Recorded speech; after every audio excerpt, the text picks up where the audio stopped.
ಹಾಸನ ಮತ್ತು ಮಂಡ್ಯ ಈ ಎರಡು ಕ್ಷೇತ್ರಗಳ ಗೊಂದಲಕ್ಕೆ ತೆರೆ ಎಳೆಯುವಂತಹ ಕೆಲಸವನ್ನ ಮಾಡ್ತಾರಾ?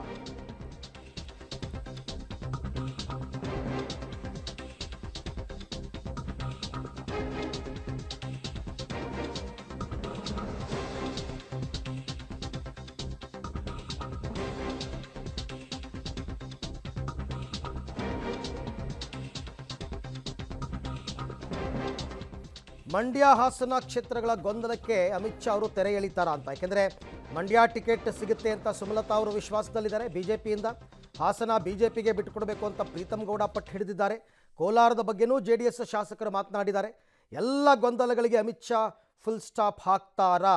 ಹಾಕಬೇಕು ಅಂದರೆ ಮೊದಲಿಗೆ JDSಗೆ ಯಾವ ಯಾವ ಕ್ಷೇತ್ರಗಳನ್ನ ಬಿಟ್ಟುಕೊಡ್ತಾ ಇದ್ದೀವಿ ಅಂತ ಹೇಳಬೇಕು, ತೀರ್ಮಾನ ಆಗಬೇಕು. ಒಬ್ಬೊಬ್ಬರು ಒಂದೊಂದು ರೀತಿ ವಾದ ಮಾಡ್ತಾ ಇದ್ದಾರೆ. ಸುಮಲತಾ ಅವರ ವಾದ ಏನು ನೋಡೋಣ. ಸುಮಲತಾ ಅವರು ಹೇಳ್ತಾರೆ, ಮಂಡ್ಯದಲ್ಲಿ ನಾನು ಹಾಲಿ ಸಂಸದೆ, ನನಗೆ ಟಿಕೆಟ್ ಸಿಗ್ತಕ್ಕಂಥ ವಿಶ್ವಾಸ ಇದೆ. ವಿಧಾನಸಭಾ ಎಲೆಕ್ಷನ್ BJPಗೆ ನಾನು ಬೆಂಬಲ ಕೊಟ್ಟಿದ್ದೆ ವಿಧಾನಸಭಾ ಚುನಾವಣೆಯಲ್ಲಿ. ಹೀಗಾಗಿ ಮಂಡ್ಯದಲ್ಲಿ BJP ಮತಗಳಿಕೆ ಹೆಚ್ಚಾಗಿದೆ. ಪಕ್ಷೇತರ ಸಂಸದೆಯಾಗಿ ಕ್ಷೇತ್ರದ ಅಭಿವೃದ್ಧಿ ಕೆಲಸವನ್ನು ನಾನು ಮಾಡಿದ್ದೀನಿ.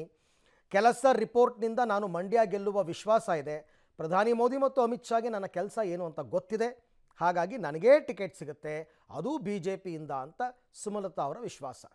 JDS ಅವರು ಮಂಡ್ಯ ನಮಗೆ ಬಿಟ್ಟುಕೊಡ್ಬೇಕು ಅಂತ ಕೂತಿದ್ದಾರೆ.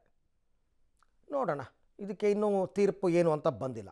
ಇನ್ನು ಪ್ರೀತಮ್ ಗೌಡ ಅವರ ವಾದ ಏನು ಅದನ್ನು ನೋಡೋಣ. ಅಂದರೆ ಹಾಸನ ವಿಚಾರಕ್ಕೆ ಸಂಬಂಧಪಟ್ಟಂತೆ ಪ್ರೀತಮ್ ಗೌಡ ಹೇಳ್ತಾರೆ, ಹಾಸನದಲ್ಲಿ ಪ್ರಜ್ವಲ್ ರೇವಣ್ಣಗೆ ದೊಡ್ಡ ವಿರೋಧ ಇದೆ. ಯಾಕೆಂದರೆ ಅವರು ಹಾಲಿ ಸಂಸದರು, ಆಡಳಿತ ವಿರೋಧಿ ಅಲೆ ಇದೆ ಹಾಸನದಲ್ಲಿ. ಪ್ರಜ್ವಲ್ಗೆ ಟಿಕೆಟ್ ಕೊಟ್ಟರೆ ಪ್ರಜ್ವಲ್ ರೇವಣ್ಣಗೆ ಸೋಲಾಗುತ್ತೆ. ಹಾಸನ ವಿಧಾನಸಭೆಯಲ್ಲಿ BJP ಉತ್ತಮ ಸಾಧನೆ ಮಾಡಿದೆ. ಬೇಲೂರು ಮತ್ತು ಸಕಲೇಶ್ಪುರ BJP ಗೆಲ್ತಲ್ಲ, ಉತ್ತಮ ಸಾಧನೆ ಮಾಡಿದೆ. ಹೀಗಾಗಿ BJP ಅಭ್ಯರ್ಥಿ ನಿಂತರೆ ಗೆಲುವು ಸಾಧ್ಯ. ಹಾಸನದಲ್ಲಿ ಇಬ್ಬರು BJP ಶಾಸಕರಿದ್ದಾರೆ. JDS ಬೇರೆ ಕ್ಷೇತ್ರ ಕೊಟ್ಟು ಹಾಸನವನ್ನು BJP ಉಳಿಸ್ಕೊಳ್ಬೇಕು ಅನ್ನೋದು ಪ್ರೀತಮ್ ಗೌಡ ಅವರ ವಾದ. ಇವೆರಡು ಹಿಂಗಾದರೆ ಇನ್ನು ಕೋಲಾರದ ವಿಚಾರಕ್ಕೆ ಬರೋಣ. ಕೋಲಾರನೂ ಕೂಡ JDS ಕೇಳಿದೆ ನಮಗೆ ಬಿಟ್ಕೊಡಿ ಅಂತ. ಅದಕ್ಕೆ ಕೋಲಾರದಲ್ಲಿ ಸಮೃದ್ಧಿ ಮಂಜುನಾಥ್ ಅವರು ಮಾತನಾಡಿದ್ದಾರೆ. ಸಮೃದ್ಧಿ ಮಂಜುನಾಥ್ ಅವ್ರು ಏನು ಹೇಳ್ತಾರೆ, ಕೋಲಾರದಲ್ಲಿ ಈ ಬಾರಿ JDS ಅಭ್ಯರ್ಥಿ ಗೆಲ್ಲಬೇಕು. ಮೈತ್ರಿ ವೇಳೆ ಕೋಲಾರವನ್ನು JDSಗೆ ಬಿಟ್ಟುಕೊಡಬೇಕು. ವಿಧಾನಸಭೆ ಚುನಾವಣೆಯಲ್ಲಿ 5 ಲಕ್ಷ ಮತಗಳು JDSಗೆ ಬಿದ್ದಿದೆ ಕೋಲಾರ ಜಿಲ್ಲೆಯಲ್ಲಿ, 5 ಲಕ್ಷ ಮತಗಳು. ಹೀಗಾಗಿ JDS ಅಭ್ಯರ್ಥಿ ಗೆಲುವಾಗುತ್ತೆ, ಬಿಟ್ಕೊಡಿ ಅಂತ. ಇದೆಲ್ಲ ಅಂಕಿಅಂಶಗಳನ್ನ ಸುಮಲತಾ ಅವರ ವಾದ, ಪ್ರೀತಮ್ ಗೌಡ ಅವರ ವಾದ, ಸಮೃದ್ಧಿ ಮಂಜುನಾಥ್ ಅವರ ವಾದ ಎಲ್ಲವನ್ನು ಕೂಡ ನಿಮ್ಮ ನಾಯಕರುಗಳ ಮುಂದೆ ಇಡಿ. ಬಹಿರಂಗವಾಗಿ ಯಾಕೆ ಹೇಳಿಕೆ ಕೊಡ್ತೀರಾ? ನಿಮ್ಮ ಮಾತಿನಲ್ಲಿ ಸತ್ಯಾಂಶ ಇದ್ದರೆ, ನೀವು ಮಾಡುತ್ತಿರುವ ವಾದ ಸರಿಯಾಗಿದ್ದರೆ ನಿಮ್ಮ ನಾಯಕರಿಗೆ ಹೇಳಿ ಬಂದು. ಆ ನಾಯಕರು ಅದನ್ನು ಹೈಕಮಾಂಡ್ ಗಮನಕ್ಕೆ ತರ್ತಾರೆ. ಅಮಿತ್ ಶಾ ಬಂದಾಗ ನೀವು ಹೋಗ್ಬಿಟ್ಟು ಅಮಿತ್ ಶಾ ಮುಂದೆ ಇವೆಲ್ಲ ಮಾತಾಡೋಕ್ಕಾಗುತ್ತಾ?